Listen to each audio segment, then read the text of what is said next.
বাদশাহ তার চতুর্থ স্ত্রীকে সবচেয়ে বেশি ভালোবাসতেন। তাকে সবসময় দামি হীরা জহরত দিয়ে সাজিয়ে রাখতেন এবং সেরা খাবার খাওয়াতেন। তিনি তার তৃতীয় স্ত্রীকেও খুব পছন্দ করতেন। বিভিন্ন রাজ্যে বেড়াতে গেলে তাকে গর্ব করে সঙ্গে নিয়ে যেতেন। তবে সবসময় ভয়ে থাকতেন পাছে সে তাকে ছেড়ে অন্য কারো কাছে চলে যায়।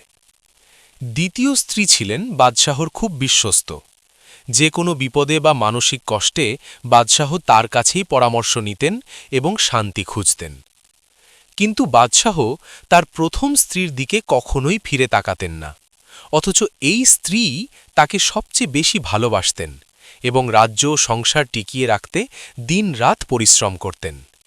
অবহেলায় ও অনাদরে প্রথম স্ত্রী দিন দিন রুগ্ন ও দুর্বল হয়ে পড়েছিলেন।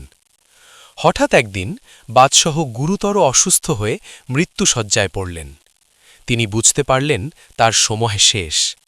তিনি ভাবলেন, আমার তো 4 জন স্ত্রী, কিন্তু কবরে তো আমাকে একাই যেতে হবে। একা থাকার ভয়ে তিনি চতুর্থ স্ত্রীকে ডাকলেন। বাদশাহ বললেন, তোমাকে আমি সবচেয়ে বেশি ভালোবেসেছি, সেরা পোশাক ও গহনা দিয়েছি। এখন আমি মারা যাচ্ছি, তুমি কি আমার সাথে কবরে যাবে? চতুর্থ স্ত্রী তৎক্ষণাৎ উত্তর দিল, অসম্ভব, কোনোভাবেই না। এই বলে সে চলে গেল। বাদশাহ খুব কষ্ট পেলেন। এবার তিনি তৃতীয় স্ত্রীকে বললেন, তোমাকে আমি সারা জীবন গর্ব করে সবার সামনে তুলে ধরেছি, তুমি কি আমার সাথে যাবে? তৃতীয় স্ত্রী বলল, না, জীবন অনেক সুন্দর, আপনি মারা গেলে আমি আবার বিয়ে করব। বাদশাহর হৃদয় ভেঙে গেল। তিনি দ্বিতীয় স্ত্রীকে বললেন, তুমি তো সবসময় আমার বিপদে পাশে ছিলে, এবার কি আমার সঙ্গী হবে? দ্বিতীয় স্ত্রী বলল, মহারাজ, এবার আমি আপনাকে সাহায্য করতে পারব না, আমি বড়জোর আপনাকে কবরস্থান পর্যন্ত পৌঁছে দিতে পারি।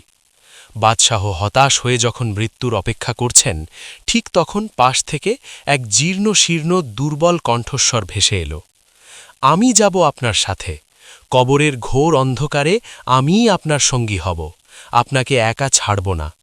বাদশাহ চমকে মুখ তুলে তাকালেন, দেখলেন এ তার সেই অবহেলিত প্রথম স্ত্রী। লজ্জায় ও অনুশোচনায় বাদশাহর চোখ দিয়ে পানি গড়িয়ে পড়ল। তিনি বললেন, হায়, আজীবন আমি তোমাকেই সবচেয়ে বেশি অবহেলা করেছি।